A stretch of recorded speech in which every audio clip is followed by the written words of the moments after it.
Welcome back to the channel, ADHD at Redline, but you know that because that's why you're here. Okay, today we're going to discuss what makes you a safer rider and what elements are important to make you a safer rider. Is the most important element how good your bike is, whether it's got different traction control, ABS and all that sort of ungundries? Or is it the equipment you're wearing, your crash helmet, your jacket, your gloves, your boots? Or is it how you ride? Let's look at the investigation. Let's see which makes you a better, safer rider. So let's start with the motorcycle. A lot of people are rushing out there and they're buying brand new motorcycles. In fact, this year has been fantastic for motorcycle sales. We have increased the amount of motorcycle sales out of the main dealers. What's happening in the aftermarket, second-hand market, no one really knows. It's not quantifiable. No one tracks it. So you go and buy yourself a brand new BMW. Excuse the noise, it is raining today. And with that, you are going to get yourself, let's have a quick look at this. I've got a list here. ABS, anti-lock braking, prevents you from locking your wheels and skidding in poor condition. We won't go into how that works. That'll be another video. You will get cornering ABS. Works with using a lean angle sensor. Allows the bike to know how much you're leaning and whether it needs to apply brakes to stop you going too far. Then what are you going to get? Traction control. Traction control is what it says. It keeps traction on the tyres. You lose traction, the bike will send power or brake as needed in order to hold the bike where it needs to be. Adjustable throttle response, adjustable suspension, dynamic suspension, and all these other things that have amalgamated to make the motorcycle more safe. Does that make you, as a rider, a safer rider? I don't believe so. And I'll tell you why. People will still have accidents in these vehicles, whether it be a car or a motorbike now, that have all these rider aids. And I think this dispels the theory that whether you are riding this with its suicide shift, which is really dangerous, like this is a dangerous bike to ride. If you've never ridden one with a suicide or outlaw shift, depending on who you're speaking to, it's going to cause you a problem, okay? Or you are riding your brand spanking new BMW RT with all of the ungundries of safety. I don't believe that motorcycle makes you any safer, you, not the bike, you as a rider, than if I was riding this or you was riding this. Here's the reason why. I think the secret to being a safe rider with longevity is something we're going to discuss after we've looked at kit, because some of you will think your kit makes you safe. Now, kit, this is important. Everyone harps on at me all the time. I go to bike meets. My missus tells me off, Tony tells me off regularly, you haven't got a leather jacket on, you're not wearing Kevlar jeans, you haven't got boots on. I'm still here, okay? I do wear a crash helmet because in the UK it is mandatory that you have to wear a crash helmet. And actually, I have to say this, if I lived anywhere else in the world where it wasn't mandatory, I would probably still wear a crash helmet. For more than just its safety aspect, I like the fact that the wind is not smashing me in the face, rattling my ears around and drying my eyes out. That's one of my favourite things about a crash helmet. Not necessarily safety features, although we know that motorcycle crash helmets will save your life to some degree in an accident. So your kit, is your kit going to make you a safer rider? No, of course it's not. A lot of you will buy all the kit, you'll buy all the Thurigan kit or the Alpine Star kit, and you'll have it all matching, and you will think that makes you safer on a motorcycle because you have that kit on. It's a complete and utter misconception. It will prevent or lessen the risk of injury. Let's get this wording straight now. It will prevent or lessen the likelihood of an injury. It is not going to stop you making a mistake, having poor maintenance on your motorcycle, and crashing. This is fundamentally something that we've got to address as motorcyclists.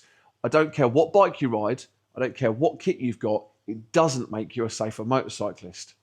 So then, Chris, with all of your knowledge and the bollocks that you talk, telling us what makes us a safer motorcyclist, what is it? This is the answer. You as a rider continually learning how to adapt to the road. Okay, you must learn how to adapt to the conditions you're riding in, the motorcycle you're on, and continually develop your skills. Complacency is the most dangerous thing you can have as a motorcyclist. Here is the reason why. You go out of your house, you've got your full race leather suit on, you've got your motorcycle with all of its safety equipment on, and you go, oh, this is going to be an easy ride, and you daydream and poodle along feeling safe like someone in an SUV with all its mod cons and air conditioning. You're not safe, you're dangerous, and you are going to have an accident because you've gotten complacent because of what you're wearing and the motorcycle you're riding. In order to be a safe motorcyclist, I must, every time I go out of my house, understand that the same roads I've ridden 1,000 times are going to be different today. I must understand that the same people that I drive past every day are going to be in a different mood today and have a different concentration level. I must understand the weather conditions may suddenly change at any given opportunity, especially in the UK. We can go from it being very warm to very rainy very quickly.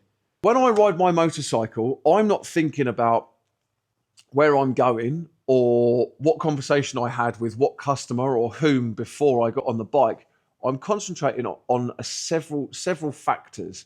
I'm concentrating massively on the road conditions. So I'm looking ahead, and this here, looking ahead, is really important for you to remember as a motorcyclist. I'm looking ahead, trying to work out my pathway through all of the potholes and all of the road traffic conditions that are coming my way. I'm not looking down at the floor at the first 6 feet. I am trying to look 20, 40, 50, 60, 70, 80 feet in the distance. I'm trying to pick up any risk long before it becomes a risk factor. As I approach a junction and I look and I think a car might come out of that junction. I'm going to move my position and I'm going to do something like maybe take my hand off the handlebars and move my hand up to my nose. And I'm going to create something to make someone's head turn and look at me and go, whoa, there's something over there, like a bee buzzing in your ear. Okay, you go like that, where's the bee? And that's what we are, we're bees to cars. And we need to make ourselves visible. I'm going to plan ahead. I'm looking, that looks like a really big pothole up ahead there. I'm going to move my position over to the left or over to the right so I don't have to suddenly swerve the pothole. I'm looking and I can see a Toyota Aygo. Just as an example, don't get all upset if you own a Toyota Aygo. I think they're brilliant cars. I'm going to assume the person driving that car may be either a learner driver, brand new to driving, or a driver that is elderly and it hasn't got as good reaction timing. So I'm going to make my plan to get to them and get past them and make progress and get past my journey. I'm planning ahead. I'm trying to calculate the mistakes the drivers on the road might make. No amount of ABS or expensive crash helmet and boots is going to make you safe, like learning how to do that as a skill. Okay, you have to learn to plan ahead. So one thing that we must look at, the most important thing as a motorcyclist you need to do is to plan ahead, plan your route through the obstacles and make sure you have space. If you've got those things, you're a pretty safe motorcyclist. So now we've got our planning ahead. We've got our adaptation, ability to adapt to the situations and our continual learning as motorcyclists. What else should we learn how to do to make us a safer motorcyclist and not rely on equipment alone and the bike itself? Well, number one, I think you should learn how to do what's called trail braking. You should look up or go to a school and learn how to trail brake. Trail braking is the ability to use your front brake to load your front tyre, put weight over your front tyre as you lean into a bend, allowing you to speed up or slow down in that bend with minimal risk to having an accident. Some people will disagree with me on this and they will say you shouldn't trail brake on the road, you should only do it on the track. I think this is wrong and I think it is a skill that we are not taught how to do as motorcyclists in our exams, and it is really, really important to learn how to trail brake on the road. Okay, let's exclude the fact it might be hashing down with rain, you might not want to do it then. But if the conditions are good and they call for it, trail braking is a really useful tool. The other thing that you need to understand is what we call corner lead or vanishing points. Coming down the road, I've got this bend up there. The bend, so the point this side of the road makes contact with this side of the road is getting closer to me. Okay, I need to shut off. I need to start braking because if I don't, I'm not getting around that bend. As that bend opens up and I can start seeing these 2 points open up, and I can see the grey matter that I need to see, the tarmac. I can open the gas and get back round the corner. So few motorcyclists learn how to do this as a skill, and they end up in hedges because they think just going fast and having matching levers and race suits makes them a good rider. So vanishing points, corner lead, look it up, learn it. You're going to be a safer motorcyclist. Okay. What else do we think we should look at as a motorcyclist that is going to make us a better motorcyclist? Actually practicing how to do an emergency stop. Learning how to use your brakes. Why do you need to learn how to do that? Because what I don't want to do is in an emergency situation is not know how to do this, lock up the brakes, or cause myself to come off the bike and injure myself, when actually if I practice it once a week or once every couple of weeks, I would know how to do it because it's called muscle memory and becomes second nature.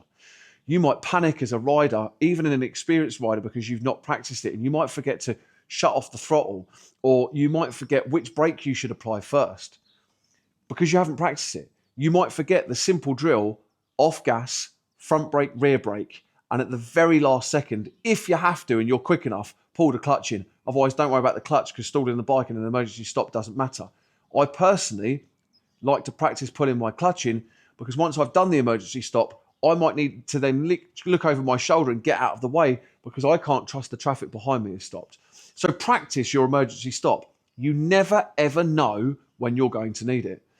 And the other thing that you need to practice as a motorcyclist to keep you safe is your counter steering, your swerve and avoidance. So sometimes you'll be coming down the road and a car's going to come out in front of you, and stopping is not an option. You are not going to stop.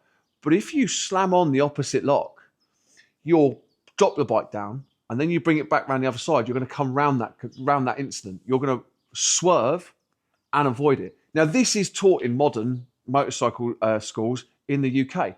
You have to pass what is called a Mod 1, which has a swerve and avoidance test in it. You have to get up to 33 or 36 miles an hour, and you have to swerve and avoid the item, and then you have to show you stop sensibly in a box at the end of it to show that you can control your adrenaline. Because what you don't want to do is have a really close incident like that and then carry on riding, get an adrenaline dump, and suddenly feel tired or agitated or start to shake because you don't realise what happened to you. Sometimes you should stop and just have yourself a cup of tea, or take 5 minutes to make sure your brain has registered what's happened and you're okay to, continue riding. So let's look at corner lead and vanishing points, emergency stops, and then look at your swerve and avoidance. Those are the things that make you a safe rider. You shouldn't do what I'm just about to say, but if you're a really safe rider, you could ride a motorcycle in shorts, t-shirt and flip-flops and not get injured. If you are developing all of those skills, you are reducing the likelihood of getting injured. Please don't take that as me telling you to go and ride a motorcycle in shorts, flip-flops and a t-shirt. It's a stupid, dumb fuck thing to do. Don't do it. Don't do it. It's not very clever. Okay? But what my point is, the safety aspect of riding is nothing to do with your motorcycle and your equipment. It's about your ability to avoid an accident. Now, when I speak about this, I want to make it clear that I understand that some people have done all of those things and then they have all the equipment and the worst happens, and that is really sad. That, unfortunately, is the nature of us riding motorcycles. It is dangerous, and we risk a hell of a lot by getting on these bikes and riding to and fro from home and going for leisure jaunts. I know the risk every day, and I understand that the risk is that at any moment in time, something could happen that I cannot avoid. Doesn't matter how good I am as a rider, and someone might take me out and my family will never see me ever again. And that is a very, very sad thing. But at the same time, you might go to sleep tonight and have an aneurysm and die. And do you want to live your life worrying about that, or do you still want to enjoy the things that you want to enjoy? But you can enjoy them at a slightly better safety level because you've honed your skills. So remember, my final thoughts on what makes you a safe rider is not your bike. It's not your clothing. It is your ability to learn, adapt, and practice. Thank you very much for watching ADHD at Redline, and I do hope this video has helped you and inspired you to go out and practice your skills. Please give us a like and a follow, and even a comment underneath on what you think that I've said, whether I've talked bollocks or whether you agree with it, or are you an advanced motorcyclist and you've got some advice that you want to impart on people that's going to allow them to be safer. Leave your comments below, and don't forget to like, comment and subscribe. Thank you very much. I am out.